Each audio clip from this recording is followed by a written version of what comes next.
Не ви ли се струва, че господин Колев искаше да тегли една... Не. Да взима пример от професор Вучков. Той не ругае, защото е мъдър и разбира от всичко. Точно така. Той е старейшината на нашето общество. Всички търсят съвет от него. Така е, защото такова компетентно мнение като професор Вучковсковото друг не може да даде. Днес професорът дава семейни консултации. Телевизия СКАТ, размисли и страсти. Следващия зрител. Искам да ми кажете нещо за аналния секс и за кавалите, за стърките. За какво? Защо моята жена не ще да ми прави кавали?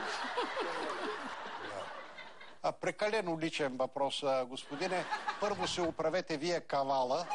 Може би не работите добре със собствения си кавал и затова тя не ще да ви прави кавали. Първо, прочетете инструкцията за експлоатация. А ако е в гаранция и не работи, тогава го занесете в сервиза. Защо моята жена не ще да ми прави кавали? Първо се оправете вие кавала. Може би не работите добре със собствения си кавал и затова тя не ще да ви прави кавали. Така че оправете първо собствения си кавал. Професор Вучков може да не ги разбира много кавалите, но пък лесбийките как ги разбира? О, Боже! Да му завидиш! Вие не забелязвате ли, че в тия порнофилми няма нормален секс? Там господстват и вилнеят лесбийките.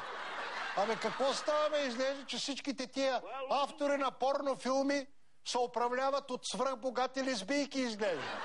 Ама то е лесбийство зверско, гнусно, отвратително. Ама тия жени се ближат, те се разчекват, те се мачкат, те се режат.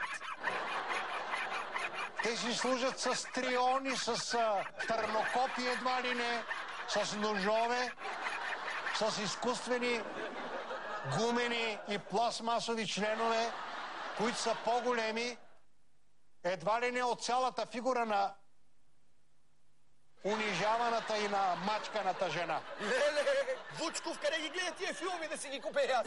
Зверско, гнусно, отвратително. Ама тия жени се ближат, те се разчекват, те се мачкат, те се режат. Те си служат с триони, с търнокопи едва ли не. Какво става с това лесбийство, бе? Едно време какви лесбийки имаше, класа, а сега... Какво става с това лесбийство, бе? Не разбирам какво има против лесбийките, професор Вучков. Във фантазиите на всеки мъж присъстват жени, които... да не задълбавам сега в подробности. Не дейте, господин Майнов. Професор Вучков разкри достатъчно подробности, а и според мен той говореше за повече от две жени. За строителна бригада или пък за боен отряд от 50-60 души нагоре. По-скоро боен отряд. Те се режат. Те си служат с триони, с търнокопи едва ли не.